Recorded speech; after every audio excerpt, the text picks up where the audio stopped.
A gente está falando de um criminoso internacional acusado de chefiar uma organização narcoterrorista, violador de direitos humanos, sendo levado à justiça pelos seus crimes e pelos impactos que eles tiveram nos Estados Unidos. Olavo Edu Carvalho, melhor canal de corte do YouTube. Eu conto imensamente aqui com o like de vocês, que você mande o programa nos seus grupos de WhatsApp, e esses fatos que nós vamos revelar e entender melhor aqui hoje, chegarem ao máximo de pessoas possível.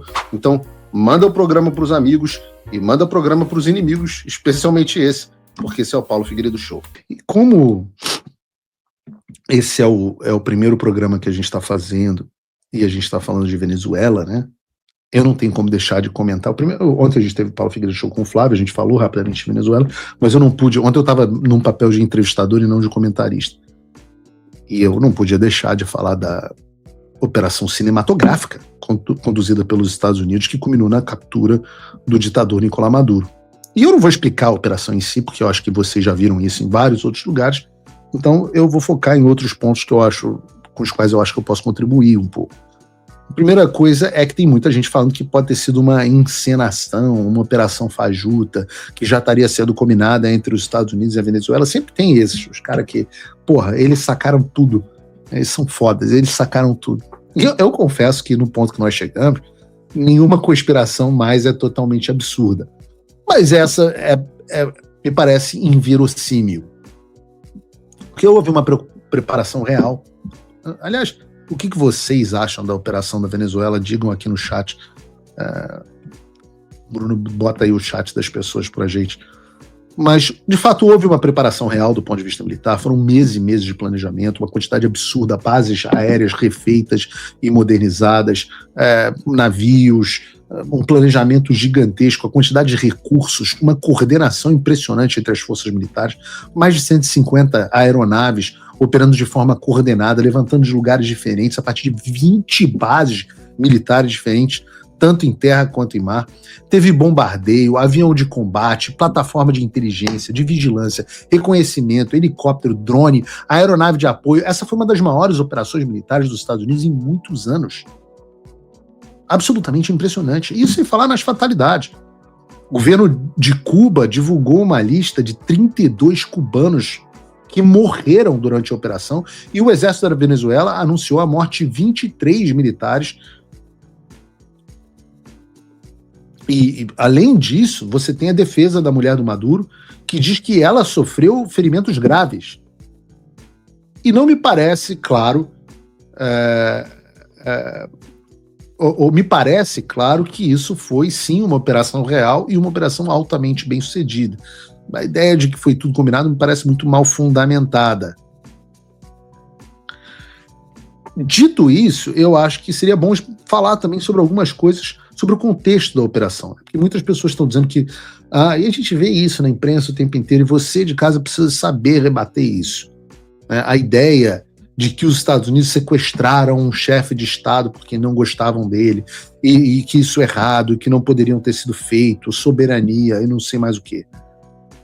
Mas o que é necessário que qualquer pessoa, qualquer bípede entenda, é que os Estados Unidos não reconhecem Maduro como chefe de Estado da Venezuela, mas sim como líder de uma organização criminosa cujos efeitos se estenderiam, inclusive, até o território americano. Esse entendimento é, inclusive, bipartidário. Já em 2013, a administração Obama não reconheceu a eleição do Maduro no primeiro mandato. Do Maduro, perdão. Primeiro mandato, não, 2013. O Maduro já estava há um tempo. 2013, a administração Obama, 2013, 13 anos atrás, a administração Obama não reconheceu a eleição de Maduro. No primeiro mandato do Trump ocorreu a mesma coisa, depois que ele não foi reconhecido no governo Trump. E depois também no governo Biden, Maduro não foi reconhecido como chefe de Estado da Venezuela. E continua não sendo reconhecido como legítimo pela atual administração Trump. Nada mudou no consenso americano sobre essa matéria em mais de uma década, em 13 anos. Em 2017, a Suprema Corte da Venezuela, controlada pelo Maduro, dissolveu o parlamento e aplicou um golpe contra a oposição no Congresso, E o que se seguiu foi a prisão de parlamentares e ameaças ao próprio povo. Os Estados Unidos, então, 2017, 8 anos atrás, quase 9 anos atrás, os Estados Unidos sancionaram Maduro e outras autoridades venezuelanas. Depois, em 2019, o Departamento de Estado americano reconheceu Juan Guaidó e não Maduro como presidente interino na Venezuela. Posicionamento que foi seguido por vários outros países, inclusive pelo Brasil, então sob a gestão do presidente Bolsonaro. Então nós estamos falando de um cara que não é, sob nenhum critério, para diversos países, chefe de Estado de país nenhum. Quando alguém te falar essa bobagem, te diz assim, Maduro não é chefe de Estado de porra nenhuma, ninguém o reconhece desta forma. O próprio Lula teve dificuldade de reconhecer Maduro como vencedor das últimas eleições. Aí botou o PT para reconhecer, mas ele não reconheceu, uma salada danada. Já o segundo aspecto que nós estamos falando é que isso não é um chefe de Estado. Não só não é um chefe de Estado, mas também é um criminoso internacionalmente reconhecido. Não é chefe de Estado e é criminoso. Ora, tem um relatório da ONU descrevendo as violações e os crimes do governo da Venezuela, descrevendo isso como terrorismo. Eu vou ler aqui direto do site da ONU para ninguém dizer que eu estou inventando. O site da ONU.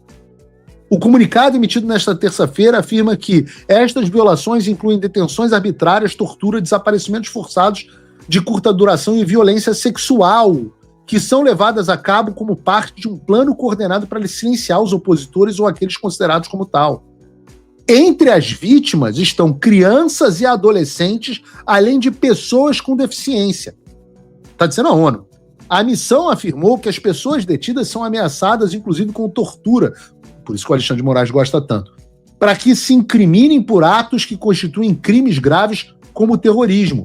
A falta de provas e a ausência de advogados, opa, Alexandre adorou, curtiu muito esse post, colocaram as vítimas numa posição particularmente vulnerável, uma vez que a autoincriminação pode levar a penas de prisão desproporcionalmente elevadas. Tipo Mauro Cid. O relatório adiciona que é particularmente grave a situação das crianças e adolescentes detidos, que enfrentaram as mesmas ameaças e não recebem as medidas especiais de proteção exigidas pelo direito internacional. ONU dizendo, não Paulo Figueiredo. Durante o período pós-eleitoral, a missão obteve informações sobre a detenção de 158 crianças, sendo 130 meninos e 28 meninas durante ou após os protestos. O relatório confirma a conclusão de que algumas das graves violações de direitos humanos, Alexandre de Moraes, investigadas durante esse período, foram cometidas segundo a mesma linha de conduta anteriormente classificada pela missão como crimes contra a humanidade. ONU dizendo. Além disso, essas violações cometidas com intenção discriminatória constituem perseguição por motivos políticos com base na identidade das vítimas. Então, nós não estamos falando de um problema... A gente não está falando de um problema de um pobre coitado que foi sequestrado dentro da sua casa. É claro, eu me preocupo que os Estados Unidos possam simplesmente invadir um país e sequestrar um presidente que eles não gostarem. Né? É lógico, você também não ia querer que a Kamala Harris retirasse Flávio Bolsonaro da presidência do Brasil porque ela não gosta dele. Mas não foi isso que aconteceu. A gente está falando de um criminoso internacional acusado de chefiar uma organização narcoterrorista, violador de direitos humanos, sendo levado à justiça pelos seus crimes e pelos impactos que eles tiveram nos Estados Unidos, como seria qualquer outra pessoa. E foi por isso que ele foi formalmente indiciado nos Estados Unidos. Especificamente, a promotoria do Distrito Sul de Nova York acusou Maduro, a sua esposa e mais algumas pessoas de 1. Conspiração para narcoterrorismo. 2. Conspiração para importação de cocaína. 3. Posse de metralhadoras e dispositivos destrutivos. 4. Conspiração para posse de metralhadoras e dispositivos destrutivos. E essa é uma acusação formal. Não é igual ao Brasil, e o Alexandre acha que você cometeu um crime e aí você é preso e condenado a 17 anos de prisão em um julgamento onde os juízes são seus inimigos pessoais. Não! Aqui é o império da lei, aqui são os Estados Unidos, aqui não é bagunça. Primeiro, o gabinete do procurador dos Estados Unidos para o Distrito do Sul de Nova York reuniu todas as provas necessárias e apresentou o caso a um júri federal. Júri são pessoas, não é um juiz. É um júri que não julga o mérito, mas sim se há ou não causa provável suficiente para fazer a acusação. Nos Estados Unidos, os júris são compostos por 16 a 23 pessoas. E para que um caso seja aceito, pelo menos 12 deles precisam concordar. Pessoas comuns. E uma vez que eles concordam, nasce o que se chama de indictment, que é a denúncia, né? A acusação formal com o protocolo do tribunal e por aí vai. Além do juiz que precisa verificar, um juiz federal, às vezes apontado pelo Trump, às vezes apontado pelo Biden, às vezes apontado pelo Clinton, às vezes apontado pelo Bush, às vezes apresentado pelo Obama, quem quer que seja. Esse juiz precisa verificar se o devido processo legal está sendo seguido conforme a lei americana. Então não é que o Trump acha que... O Trump acha, é tudo sem prova, o Trump acha que o Maduro é um narcoterrorista. Ih, fiz cagada aqui, desculpa. O Trump acha e mandou sequestrar na Venezuela. Não, há um caso montado com provas concretas que seguiu o devido processo legal e chegou à conclusão de que o Maduro cometeu os crimes que eu citei. E a ingerência do Trump sobre esse processo é zero. Aliás, a imprensa brasileira está repercutindo uma fake news do New York Times sobre isso, que diz que os Estados Unidos recuaram sobre a acusação da existência do cartel dos Los Soles e que o Maduro seria o chefe desse cartel. O que aconteceu, na verdade, é que a acusação está usando outros termos para explicar que o cartel dos Los Soles ele não é um CNPJ, não é uma instituição formal. É uma união de interesses do narcoterrorismo e da oligarquia venezuelana. Tanto é que essa é a primeira acusação citada pela promotoria contra o Maduro. O cartel de Los Soles, então, é um apelido dado a um grupo de pessoas, sobretudo generais, e daí vem o nome, porque eles têm sóis em suas fardas, os milicos brasileiros têm estrelas e os venezuelanos têm sóis em suas fardas, que se reúnem com políticos e oligarcas para transformar a Venezuela em um narco-estado. Esse é o caso jurídico montado contra o Maduro, a esposa dele e os demais, o filho dele e os demais integrantes do cartel de Los Soles. E é um caso muito robusto. E é claro que se há um caso em um tribunal, há também advogados de defesa. E quem são os advogados de defesa de Maduro e da esposa deles? Bom, o Maduro é representado pelo Barry J. Pollock, cujo cliente mais famoso é Julian Assange, do Wikileaks. Se vocês não se recordam, o Julian Assange recebeu 18 acusações de espionagem após expor 250 mil documentos sobre a presença americana no Iraque e no Afeganistão, o que incluía denúncias graves contra os Estados Unidos. Mas o que importa aqui é que, em 2024, o Barry Pollock e o Julian Assange negociaram um plea deal, ou seja, um acordo judicial com os Estados Unidos em que o Assange cumpriria uma pena menor em troca de uma confissão de culpa. Uma delação premiada no português. E se o Maduro decidir fazer a mesma coisa e fizer um acordo com os americanos, me parece que vai ter muita gente em Brasília que não vai dormir. Vai ter muita gente. E o que vocês acham? Respondam aqui no chat. Maduro vai delatar o Lula ou não vai? Bota aqui no chat pra gente, Brunão. A esposa do Maduro, a Cília Flores, é representada por outro advogado que é o Mark Donnelly. E aqui é interessante que o site do escritório de advocacia do Coelho o coloca como sendo especialista em crimes de colarinho branco, litígios empresariais e whistleblowers e quitam actions. Whistleblower e quitam actions são ações em que pessoas em nome do governo dos Estados Unidos delatam e expõem fraudes contra programas federais. A pessoa que denunciou, então, recebe um percentual do dinheiro recuperado, da fraude.